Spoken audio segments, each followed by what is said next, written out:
Assalamualaikum warahmatullahi wabarakatuh. Selamat malam Pak dan teman-teman. Berdirinya kelompok 2 kami di sini untuk presentasi, bukan berekspektasi. Karena ekspektasi terlalu tinggi membuat hati kita sakit. Perkenalkan, saya selaku moderator Aisyah Musanaki. Di sini kelompok kami akan membahas internal memory. Dan teman-teman saya akan menjelaskan yang perlu Anda ketahui mengenai internal memory. Dipersilakan kepada pemateri pertama. Terima kasih. Apa itu internal memory? Internal memory adalah komponen kritis dalam arsitektur komputer yang berperan vital dalam penyimpanan dan pengolahan data digital.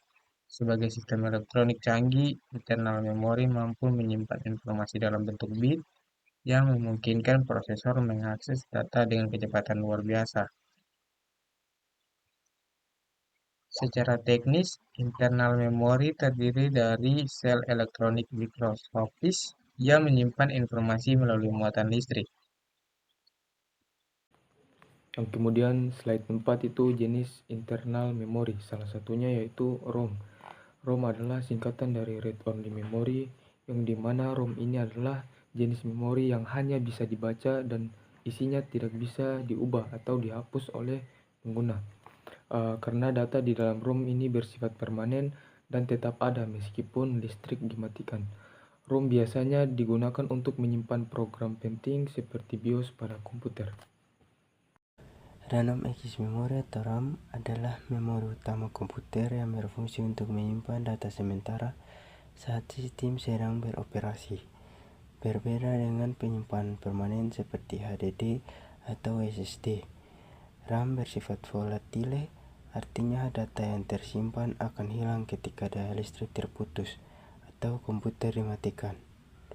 Ada dua jenis RAM utama, yaitu SRAM atau static RAM, lebih cepat dan efisien, tetapi harganya mahal, dan digunakan dalam chess processor.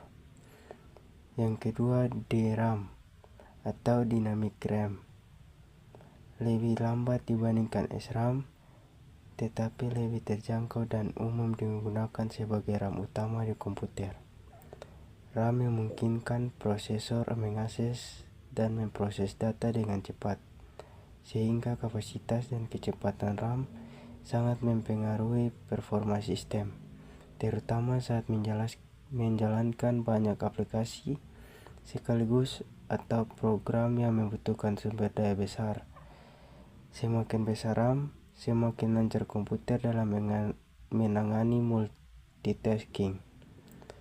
Beberapa perkembangan terbaru dalam teknologi RAM termasuk DDR4 dan DDR5 yang menawarkan kecepatan transfer data lebih tinggi serta konsumsi daya lebih efisien.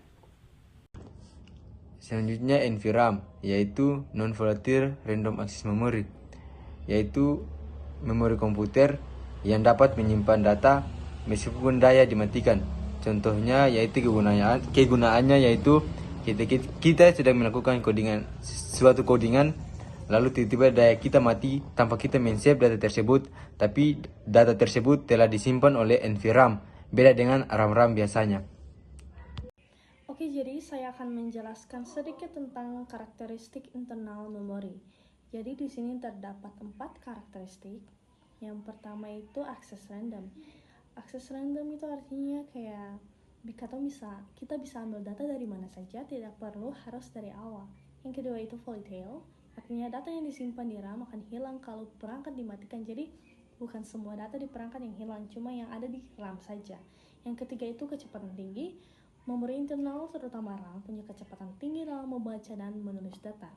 Yang keempat itu kapasitas terbatas. Walaupun memori internal seperti RAM punya kecepatan tinggi, ukurannya itu tidak sebesar penyimpanan lain seperti hard disk dan SSD. Ibaratnya itu kayak meja kerja yang kecil tapi rapi. Cukup untuk mengerjakan tugas, tapi tidak cukup untuk menyimpan semua barang. Yang berikut keterangan. Yang pertama, printed circuit board atau PCB. Umumnya RAM memiliki PCB dengan 6 layers. Yang kedua, SMT. SMT adalah komponen elektronik penunjang seperti resistor, kapasitor, dan sebagainya. Yang ketiga, notch. Knowledge merupakan lubang pengunci agar RAM cuma bisa dimasuk ke dalam slot yang sesuai. Yang keempat, pin. Kaki-kaki RAM yang berhubungan atau kontak dengan slot motherboard. Yang kelima, IC atau Integrated Circuit yang merupakan komponen elektronik memori.